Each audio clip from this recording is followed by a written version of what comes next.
16 November बर' थुनलाइ आफादनि जोनोम सान दिनैनिफ्राय 72 बोसोरनि सिगां 1952 मायथाइनि दिनैनि सानावनो बर' थुनलाइ आफादा जोंनि चिरां जिल्लानिनो बासु गामिनि गयबारियावहाय गायसनजादोंमोन। बेजों लोब्बा लानानै दिनै जोंनि चिरां जिल्ला बर' थुनलाइ आफादनि सिङाव रुनिकाटा प्राइमारिया 33थि बर' थुनलाइ आफाद जोनोम सानखौ फालिदों। बे गेवलां मेलनि गेजेरजों बा दिनैनि बे जथुम्मानि गेजेरजों आं साफ्रोमबो बर' फिसा बा बर' थुनलाइखौ मोजां मोनग्रा बयनिसिमबो 72थि बर' थुनलाइ जोनोम साननि गाहाम हामलायथिखौ बावहरग्रोबाय। दिनैनि बे ओंथि गोनां मेलखौ बेखेवनानै होलांनाय जोंनि आगुनि बिटिसिनि डिपुटि चिफ मानाव गेदेर खाम्फा बरगयारी दिनाव साफ्रोमबो दैदेनगिरियानो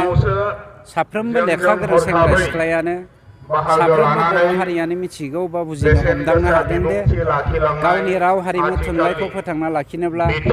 जोङो दिनै गासिबो बर' लेखाखौ फरायनांगौ बा बर' लिरगिरिफोरनि जा सेबखांनाय बिजाबफोर बेखौ फरायनानै जों बिथांमोनखौ रांखान्थि बिथिङाव हेफाजाब होनांगौ बा बर' थुनलाइखौ जौगाहोनांगौ होननानै मोनथिखासेयावबो जों खिन्थु बर' हारिया प्रेक्टिकेल जानो हायाखै। नंखायनो नोंथांमोननि मिडियानि गेजेरजों आं बेखौसो बुंनो नागिरदों जों साफ्रोमबो प्रेक्टिकेल जानो सोलोंनि, नङाब्ला जेरै ना गिदिर गिदिरा ना फिसा फिसाखौ ग्लब ग्लब मन'यो बर' हारियाबो मन' जानायनि लामायाव थांगासिनो दङ। बेनिखायनो बे मन' जानायनिफ्राय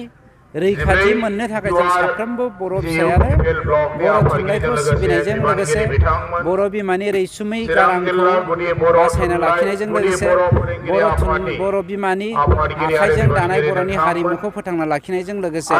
जोंबो साफा साफा बर' फिसा हिसाबै बर'नि मानदान्दाखौ जौगाहोनायनि थाखाय प्रेक्टिकेलि मोनफ्रोमबो बिथिङाव आखाइ होनांगौ होननानै आं नोंथांमोननि मिडियानि गेजेरजों दिनै साफ्रोमबो बर' फिसाखौ खावलायबाय।